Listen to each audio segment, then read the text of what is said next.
What is up, El Paso? It's Edgar here with Team Jackie Stevens, and I'm up, man. I got Ricky Carruth in the house. Yeah, I said it, and I'm excited, man. How you doing, Rick? Doing good. How about you, bro? Man, I'm stoked, man. I gotta tell you, we brought on some pretty big rock stars onto the show, but I'm excited because I get to host the man, Ricky Carruth, and I'm really intrigued by you. I've been following you here very closely, man, and I wanted to bring you live to El Paso and our audience here, because one of the biggest things that we get is, and I'll slow down here because you can tell I'm pretty pumped about it, but tell us about you, Ricky, who you are. I know you're from, I told everybody you're from Alabama, but tell us exactly who you are and why we should be listening to you right now. Yeah, 100%, man. So, man, I'm just a small town Alabama boy down here on the beach. Roll Tide. What's that? Roll Tide. All day, all day, man. All day, every day. So, yeah, man, I'm just down here right on the Alabama-Florida line, right on the beach. Grew up roofing houses. Got in real estate when I was 20.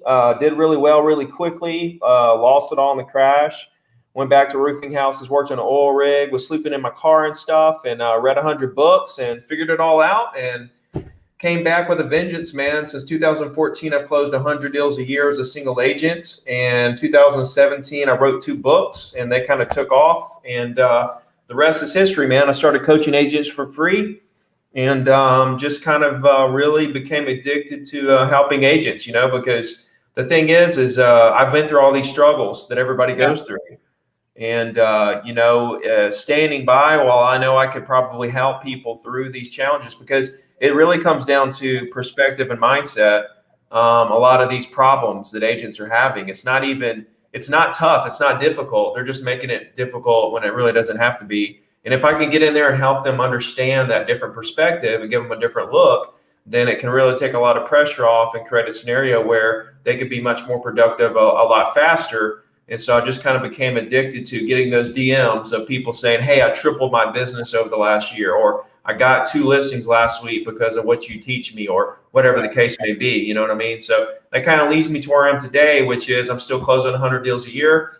And, I have 36,000 agents in my coaching program up to this point, and just kind of enjoying this little ride and really looking forward to next year in terms of a lot of things. Number one, I think the market's going to be incredible.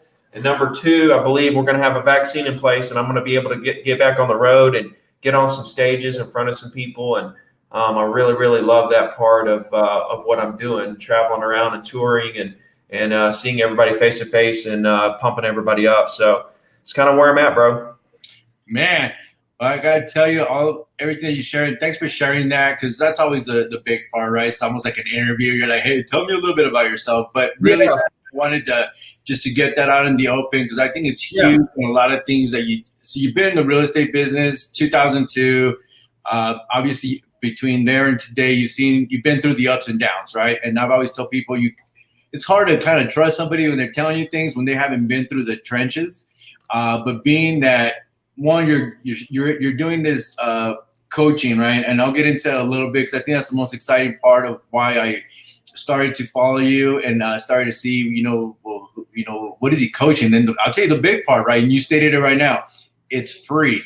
And that to me, it's unheard of when you see these top agents that were people that were once top agents become and build a whole new business entity off that.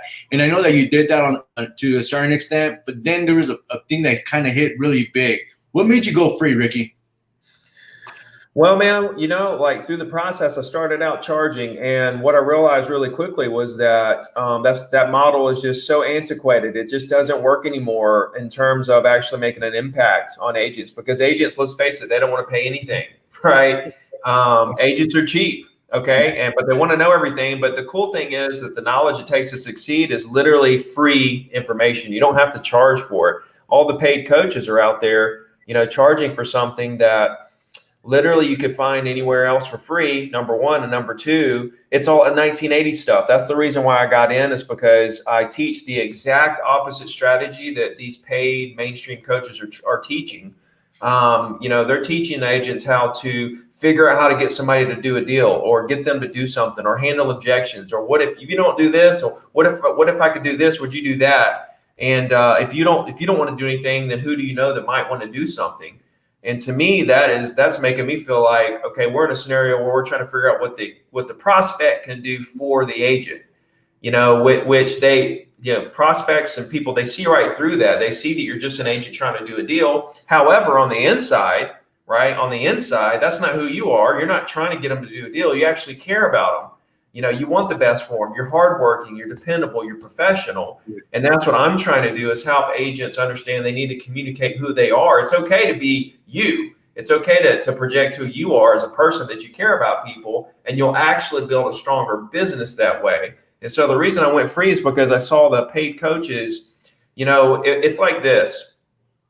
People that need coaching can't afford coaching. That's why they need coaching. They're struggling, right? They don't have the money for the coaching. Right. So you got paid coaches telling those people to put it on credit cards. Let's go in debt. Okay, let's go in debt so I can teach you stuff that doesn't work. And then you got people who can afford coaching. Well, they don't really need coaching because obviously they can afford it. If they can afford coaching, they don't need coaching, right? They got some disposable income. So the industry is completely backwards, right? Flipped up on its head from what it really should be. And so I saw this from a bird's eye view as I got into the coaching industry, and realized that, if I flipped the switch and made it free, then that would open up the floodgates to help so many agents. And within that, build an enormous personal brand, which will in turn turn into something, right? I didn't know what it was going to turn into, but I knew it was going to turn into something, because the name of the game is how many people know, like, and trust you, right? And so if I could use a free program and really give great advice, and build and give even better value than the paid coaches, then I will in turn create so many relationships. And within those relationships, we'll build something, right? That's the thing about it. The longer you wait to monetize, the better it's going to be. And so I'm very patient. It doesn't really matter to me. I'm just trying to help as many people as possible. No, and you get that. I mean, the minute you log on to any of your podcasts, any of your lives, and I know you do so many of them today, which is why I'm pumped that you had some time here for us to share some of that insight and bring it to everyone here that's watching us today. So thank you. How do you manage that? Because there's a big difference, right? There's a lot of guys that go into this coaching, and I know with traveling being, not the case this year due to COVID, but when you are on the road and you are doing this, I mean, Ricky, you're knocking out 100 transactions. And let me just say that to everyone. So 100 transactions, a lot of people be like, oh man, we can knock those out too. No. I'm not talking about a whole team. I'm talking about Ricky Carruth is knocking out 100 plus transactions since 2014. How is that being done? How are you time blocking? You can just kind of share that, because it's big, right? So many different transactional steps that go on in one single transaction, but yet you have time to share that with your 36,000 coaching clients or people that follow you and are active. How do you do that? Yeah, man, really good question. And I get it a lot. I mean, at the end of the day, man, when you say 100 transactions, you think, oh my God, wow, 100, that's a big number, right? Yeah. And a lot of the paid, like I've said what I'm fixing to say to you, to a lot of these paid coaches, and they're like, no, Ricky, I like saying it the way I said it. It sounds better when I say 100 deals. But what I like to do, since I'm not trying to charge people, I like to try to help them visualize, right? I like to try to help them visualize how they too can do this, right? So the first thing you have to do is you have to help people visualize that, okay, yeah, 100 sounds like a big number, but if we can make this big number seem very tangible, right? Very real, very possible, right? Then that's the first step towards them believing that they can do it, and then maybe even taking that first step towards it. Right. And so let me break it down like this and see what you think. OK, how does it sound when I say that's only 2 a month, two a week? Oh. Right. It's only 2 deals a week. Right. Now you start to backtrack, and you start to think, wait a minute here. Wait a second. Wait, Ricky's onto something here. OK, he's saying it's just 2 a week. OK, hey, I can do 2 deals a week.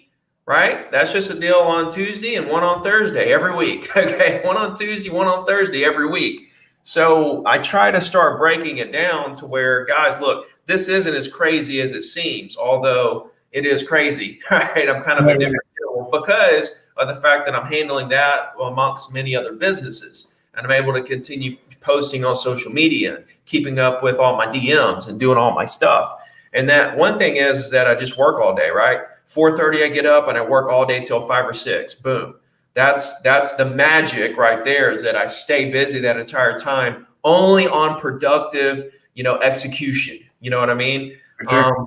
But let me break down the simplicity of how I actually can do 100 deals, meanwhile building other businesses and being on shows with you right now.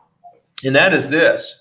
Okay, I can break it down as simple as this, one sentence. Okay, 100,000 cold calls over a 15-year period of time, and a weekly email since 2007 to my entire database.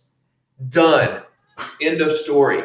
Very simple right there. So after the 100,000 cold calls that I hit by 2017 and the weekly email I did from 2007 to present, I was able to, in 2017, don't have to make any more cold calls because I built my base. I built my foundation. I built my personal brand. I built my database. I had my people. I have my clients in place getting this weekly email that they've been getting for years.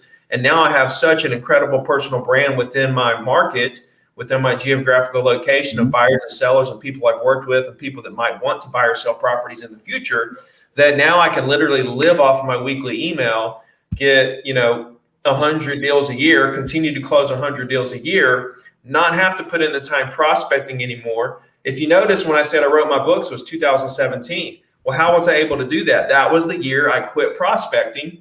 And I spent that time that I used to prospect on building my coaching business, becoming an author, becoming a speaker. And I started to get into this influencer type business. And I was able to spend time there trying to figure it all out. Now, I lost $100,000 in that business year one, 2017. So now here I am spending a lot of time on a business I'm losing $100,000 on, meanwhile making $1 million in real estate, thinking, would I rather just take my real estate business up to 2 million and quit losing all this money? Or do I want to continue investing in something that's not paying me anything at the time, for the bigger vision down the road? And I decided that I wanted to go all in.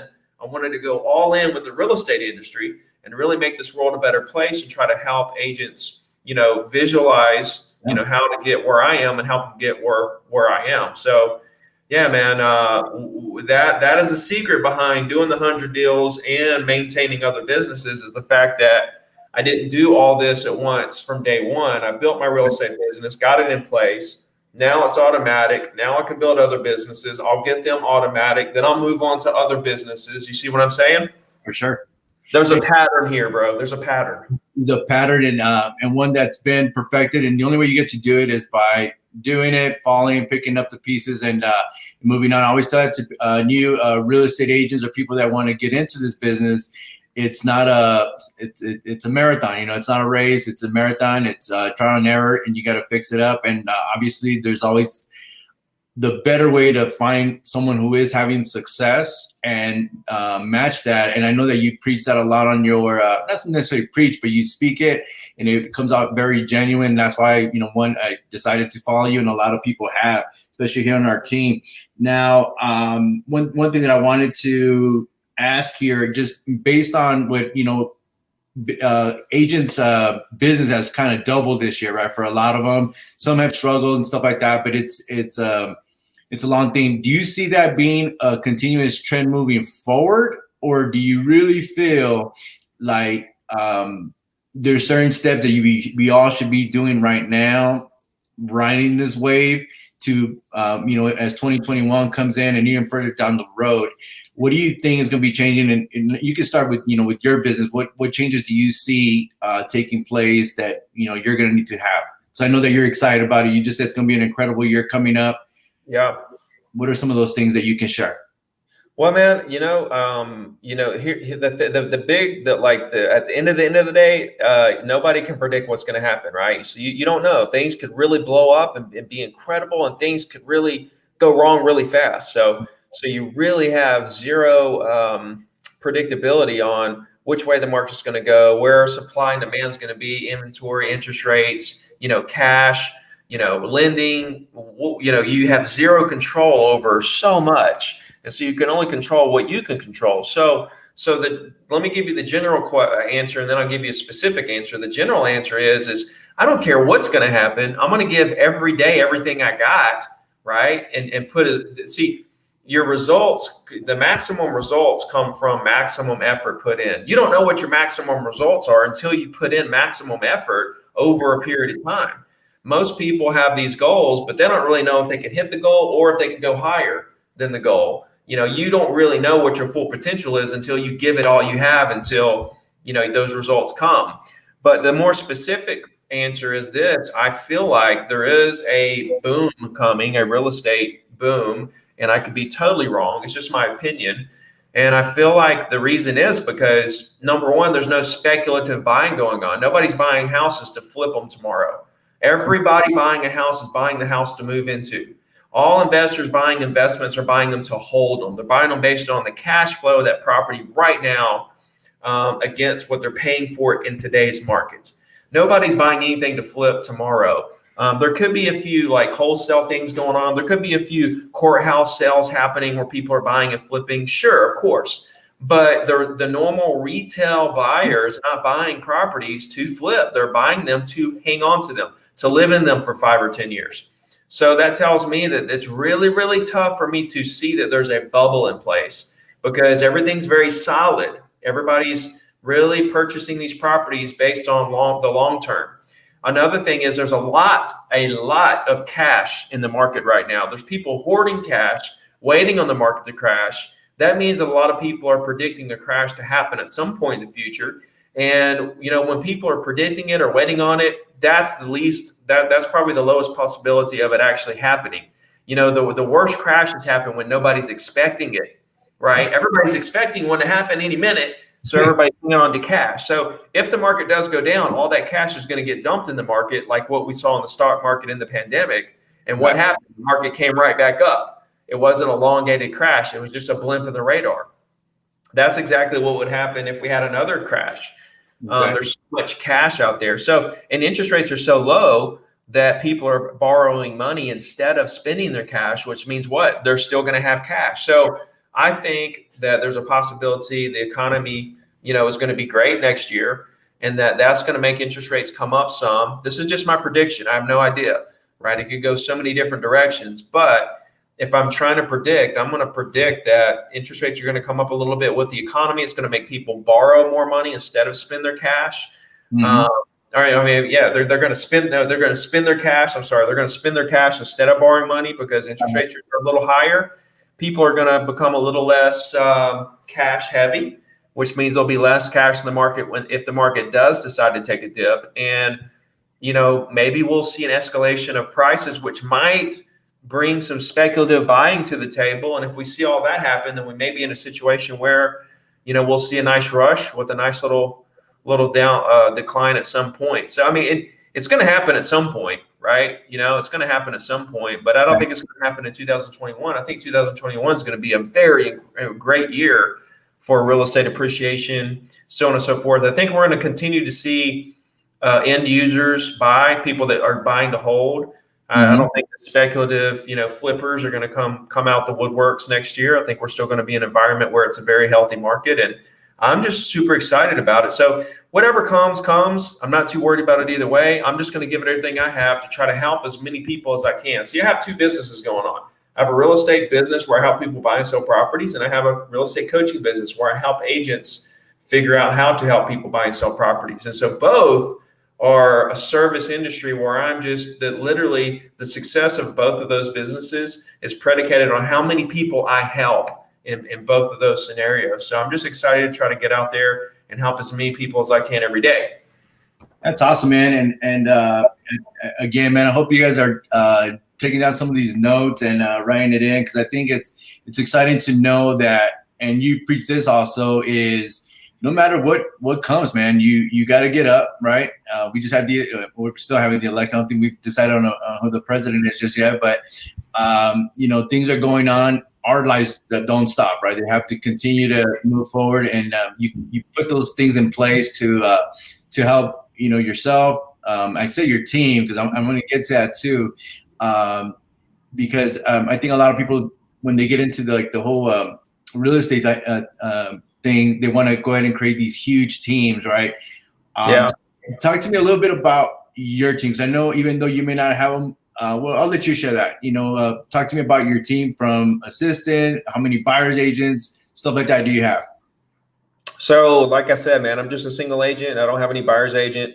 I show every property. I go to every listing appointment, closing, inspection, so on and so forth. I have an assistant, right? She processes everything. So everything that's in the field, everything that has to do with clients, everything that has to do with showing property, listing appointments, negotiations, writing contracts, things of that nature. That's all me, right? Following up with people, consulting, all that stuff is me, right? Everything else is my assistant, right? So she basically processes everything, and she just makes sure everything goes smooth. She helps me make sure everything goes smooth on the back end so that I can continue doing what I do on the front end, which is staying in front of people, seeing who I can help next. Who is the next person I could help, right? Who is next in line? You know what I mean? Like, who can I help now? And so that's always the mentality, is who can I help next? But no, there's no team, right? There's just me and my assistant, and it's that way by design. I could hire a buyer's agent today. I could hire 10 of them today, but I choose not to. I mean, I like my business the way it is. My clients know that I'm going to handle things a certain way, and I'm the one that's built a relationship with my clients. And so when I'm hitting 100 deals a year, basically on the side, and I'm able to do that effortlessly, meanwhile building other businesses, that makes me happy. Like I'm in a happy place, right? I'm in my happy place. So, there's no need to disrupt that right this second. We'll see what happens later, as I continue. And my secondary business, I make more money doing that than I do sales, right? Just a little bit more. It's not overwhelmingly more, but it will be soon. And so as that happens, we'll just see where everything goes in the future. But for now, I'm in a really good place, and I just feel like, I'm probably working harder than I should if I'm most people. But that's kind of that's kind of my forte, is as outworking everyone, and I'm going to continue to do that. I don't have a problem doing that. So I like the work, and the money's good too. So why stop, right? So talk to me a little bit about your this great program, right? Which is Zero to Diamond. What can you tell? Sorry, I actually got some live questions for us too. So I'll share some of those with you here. They're asking here on your training, do you have any training on how to buy investment properties? No. I don't really teach on investments. I'm more just a real estate agent coach. I will give people advice. I have people all the time reach out to me and ask me about, I've got this situation or that situation. What should I do here? What should I do there? And I do the best I can do to kind of help them navigate that. But I don't really have because here's the thing, right? A lot of markets are different. I don't believe that there's a cookie cutter system of this is how you invest. Every place is different. Every deal is different, So I'm more of, okay, here's how we build our relationships and build our database. The size of our database as a real estate agent is going to dictate the size of your income, the amount of your income every year. With investments, it's a completely different vehicle, man. It's a completely different ball game. And, it's just, I do a lot of investing, but I'll be honest with you, man, I'm kind of, as long as I've been investing, right? I've been investing since probably 2003, maybe. Let's see, 2004, 2003 or 4. That's actually how I lost everything when the market crashed. Learned a lot there, and I started dabbling about 2010 when I got back in the business. And, I have a nice little real estate portfolio at this point. I have an even nicer stock portfolio. I actually like stocks more than real estate, but it just kind of depends. But yeah, as far as like investments, if anybody has any investment questions, I'd be happy to answer them. Hit me up on Instagram. Okay. I answer every single DM there. So if you have a question about that or anything else, just hit me there. Perfect. No, I appreciate that. And thank you for that question there as well. And as I was stating here, so if you could talk to me a little bit about your Zero to Diamond program. How's the stage? We're actually very excited to let you know, starting Monday, some of our team members here is going to get ready to start the 90-day challenge. And I'll be taking that on them. I said I'm going to embrace that myself. So if you can just kind of touch on a little bit of how that works, why it's working so well for many others. Well, man, like I said, it kind of goes against the grain on everything, because like I don't care if a prospect wants to buy or sell anything today or not, right? I don't want to know what I can't do to help someone. I want to know what I can do, right? And I want to be able to stay in touch with you forever, and so that's where the weekly email comes into play. I want to make sure I get everyone's email address, and I want to capture everyone's email address I've ever talked to in my life. I want to build that database up to the moon, right? So right now I have about 19,000 people that get that email. About 6,000 of them seem to bounce every week. So there's about 12,000 that actually receive it. And there's about 3,000 to 4,000 that open it up every week. Okay. That's massive engagement, every single week. And that's what drives my business to a consistency of 100 deals a year. So the Zero to Diamond program, the 90-day action plan, is literally, if I were to start completely over, right, with nothing, this is exactly where I would start. If I'm trying to revamp my business or trying to start from zero or day one in real estate, this plan was drawn out by me as the exact path I would take if I were trying to revamp or restart. You know what I mean? No, that's awesome, man. And thanks for that. Like I said, we'll definitely be on board on that. And I'm excited to start partaking in that, man, and we'll get going. And one thing I wouldn't be doing my job here, having you on the show, if I didn't ask. So I know you top RE/MAX agent there in Alabama. Mm-hmm. And it looks like you're not very one to be jumping everywhere. You're very sad. Why fix something that ain't broken? So the number one question, man, I'm sure you hear it all the time, but why the change to EXP, my man? Yeah, for sure, man. Like, you're absolutely right. I'm not the kind to just jump around and everything. And, I kind of knew that things didn't feel right. Let's just say at RE/MAX for a while. But it was still really hard for me to make that move for so long because I was so loyal, it was a big move and it took me a long time. And, at the end of the day, there's a lot of things that kind of went wrong as far as the relationship between me and RE/MAX corporate. My broker locally is one of the best guys I've ever met in my life, Patrick Daly at RE/MAX of Orange Beach. And, we're still, best friends. We talk every month. So, at the end of the day, I basically just to sum it all up into one sentence, basically, it's that my vision for the industry and what I was trying to do, did not line up with what RE/MAX corporate is trying to do. Okay. Two completely different visions for the industry, right? Different, just didn't line up, right? Our values just did not line up. And so I decided, kind of hard for me to stay somewhere where I don't feel like our values line up and I'm paying so much more money to be there. Right. And so when I finally made that decision, it was a tough one to make, but looking back, that was 8 months ago. And I'll tell you, man, I could break the numbers down. It's an incredible swing from what I was paying to what I'm paying now. It equates to, let's just say so far up to this point, it's about more than $100,000 swing. Oh, wow. Right. Which, I only pay, my whole life is not even about 50,000 a year, so I'm literally living for free times two, you know what I mean? just making the switch, but there's tons of other benefits, man, tons of other benefits. It's a company that really will wow you, to be honest with you.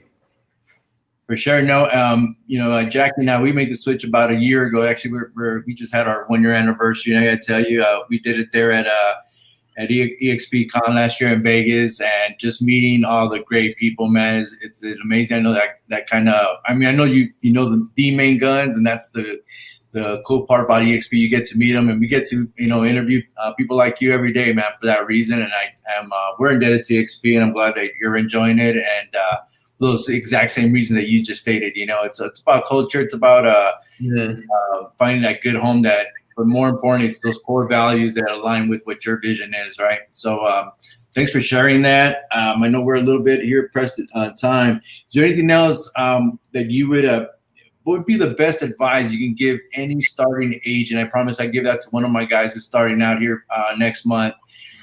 Now that he's getting into real estate, what are maybe 3 things that you can share with him real quick here, Rick? Man, listen, it's really, really completely, it's so simple. It would blow your mind how easy this business is, right? So I think as a new agent, you should spend about, let's just say 70 or 80% of your time actually building your business, talking to people, seeing what you can do to help people, building your database, building that foundation.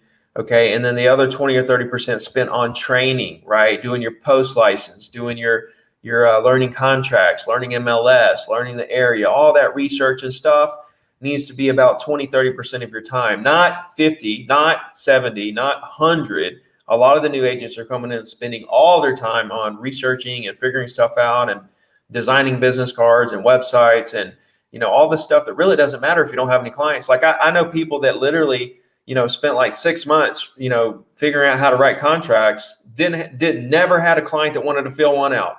Like, what do you need to know how to fill a contract out if you don't have anybody that wants to write one? So it's like, for me, I want to reverse engineer. I want to go find the people that want to write a contract. And then once I have them, then I'll figure out how to write it. You know what I mean? But yeah, just really, really understand what I'm saying there. And then on the back end, man, building your business. Listen, I want you to think of yourself as a politician. Okay. Think of yourself as a politician.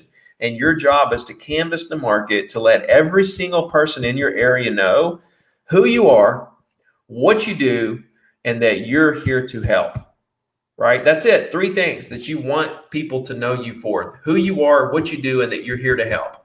And then do that weekly email on the same day of the week, every week, forever, and build that personal brand and just continue talking to more and more and more people every week. Try to get 25 to 50 emails every week and add to that database. If you do that over the course of a couple years, you'll have several thousand people getting this weekly email, and you'll be so successful in terms of people in their second year. If you sell like 25 to 50 properties in your second year, that is incredibly successful, right? That's enormous. Absolutely. And if you do what I'm saying and forget about all that other junk, right? Forget about all that other stuff. Don't buy leads. Don't pay for coaching. Don't do this, don't do that. Just stick to the very simple basics of talking to the most people with the best intentions and build that brand. It's really, really simple. Don't make it too hard.